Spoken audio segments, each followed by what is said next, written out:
In pages, you will find some summaries very helpful across many cases about state regulations.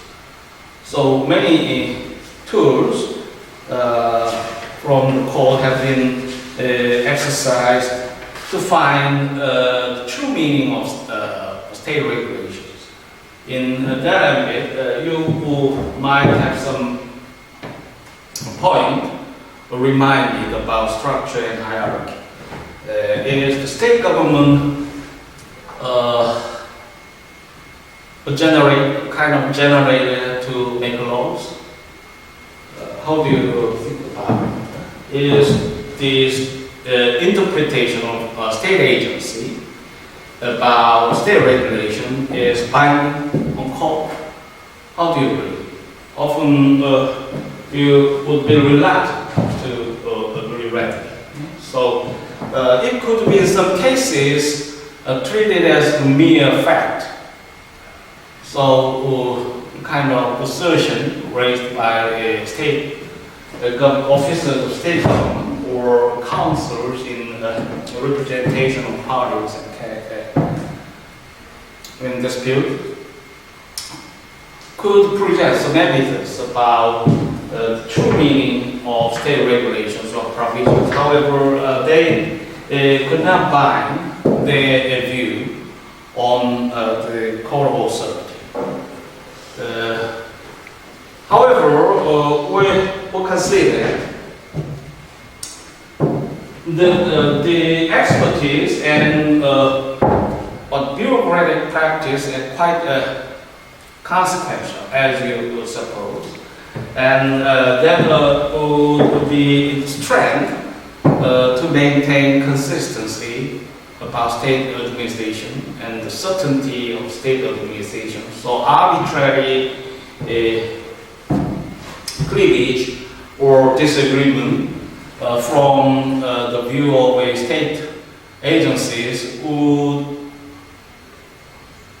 actually entangle the issues in more in difficulties and might blur the bright line of rules. So it would be a better idea in many cases to refer to the view of state agencies that they have expertise. Might be a matter of extent about federal rank of agencies, and they are often career officers in their specific field. So many branches and state agencies who collaborate actually in co-proceeding. They are very useful advisor of a co-proceeding, so the state judges could be aided in much extent, I suppose. And many patents have been disposed in the article. So the concept of extrinsic aids would be one point of the focus in the ways to interpret the state regulations. The regulations cases seem to be free from any doctrine akin to prerogative or plain meaning rules. Hence, the court does not pervert this analysis of regulations by refusing to examine relevant facts.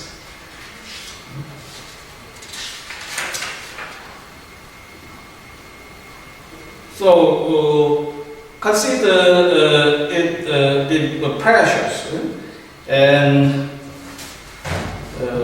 did not controvert actually in many cases, I just suppose, and that art will not be betrayed if you serve over many cases involving controversy on the meaning of the state regulations.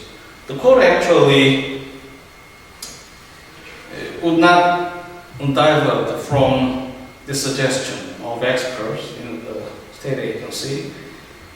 So memorandums of its solicitor, general counsel, office decision, a popularized brochure, a press release, a telegraphic order, the testimony of chief account. So in many cases, the public credit have been created by the kind of materials, and the court may see some strong need to protect the vested apprehension of interest parties. So what actually what is a certainty, ideal of certainty in the administrative law, and actually the administrative text has to be consistent in other points, what we often consider kind of idea. Testimony of chief accountant, a statement by the assistant attorney general appearing before the agency, adjudications. And please take a moment to think about the maxims. What does this strand operate to affect the interpretation of state regulations? Though no plain meaning shares the call from its own curiosity, we define in regulations cases an errant use of other rules borrowed from non-regulations materials. To illustrate, regulations creating crimes have been strictly constituted. Regulations governing conduct have been presumed to be without retroactive effect.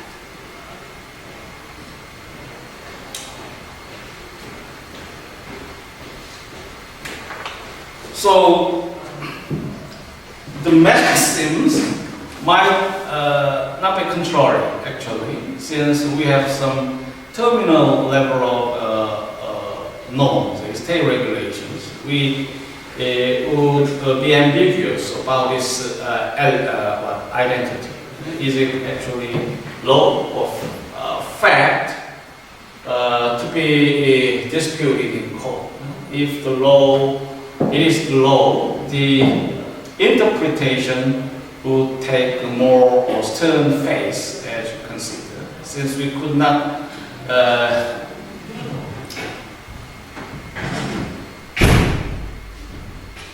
contradict the terms, just could have the authority to interpret it if it is wrong. However, the court might override the state regulations. In that case, the court will consider it a mere fact, so have no any binding power on judiciary. Nonetheless, in many cases, you'll find some customary use of maxims, which would often be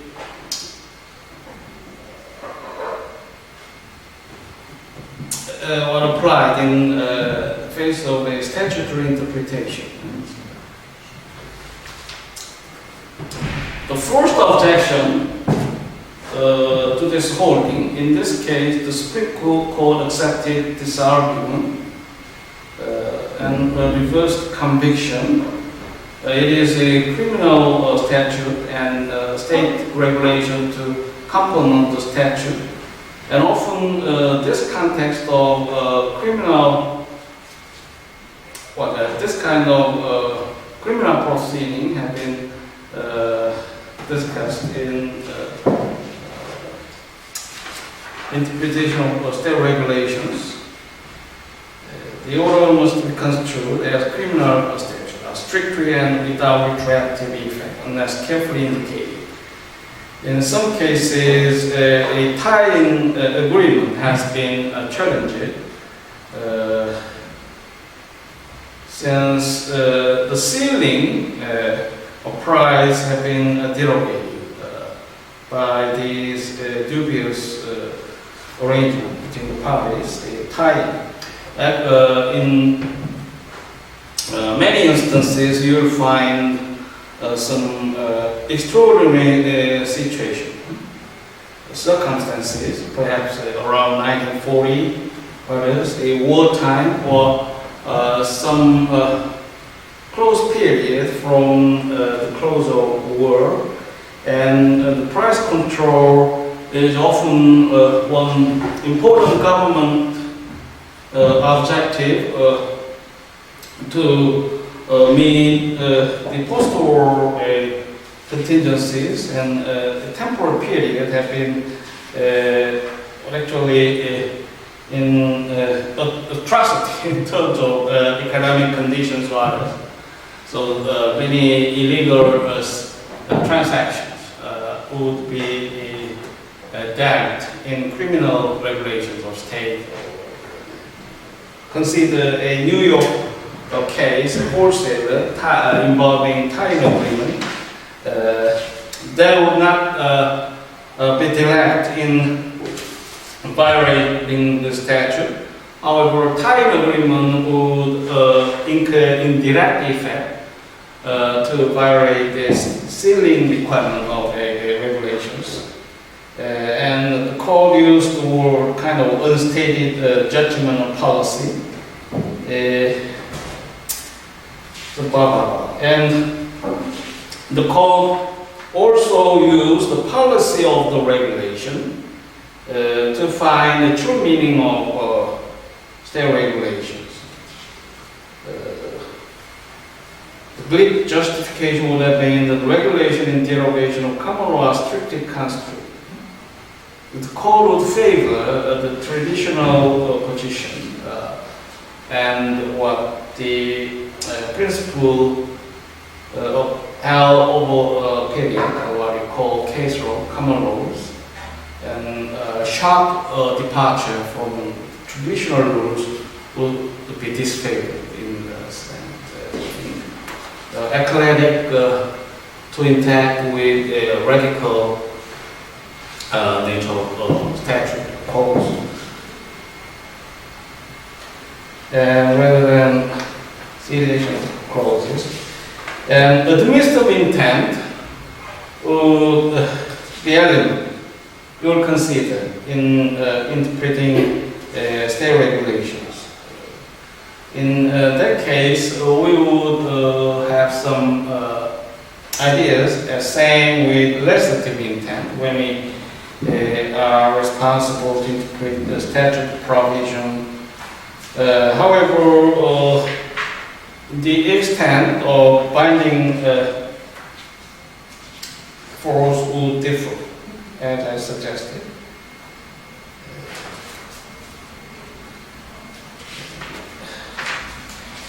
Well, so the kind of concern which I expect to deliver on Thursday class, 12 class, and I regularly confirm your attendance by cyberspace emails. So the case we now on review could come close to kind of hardship period in the United States. Around these times, the war politics have been turbulent. You can see the Bush. So diplomats and state of international affairs have been not settled, unlike the present day's context. So the United States has concluded with the U.S. about some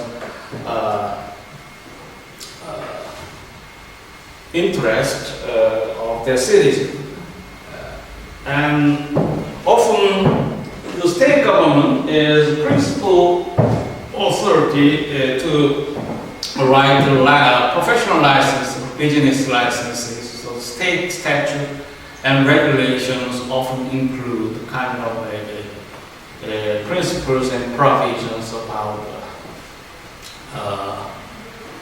the system and licensing, and who is eligible to perform business in the state jurisdiction, and what eligibility is required to obtain a professional license. How do they maintain their status, reporting or training requirement to obtain their status.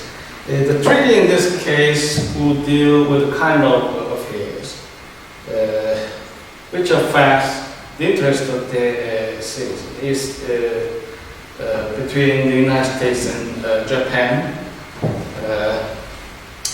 And also one other case, Gujarat, is a very epochal nature constitutional case which engaged the wartime misfortune between Japan and the United States, and persecution of Japanese aliens and the Kozai paramilitary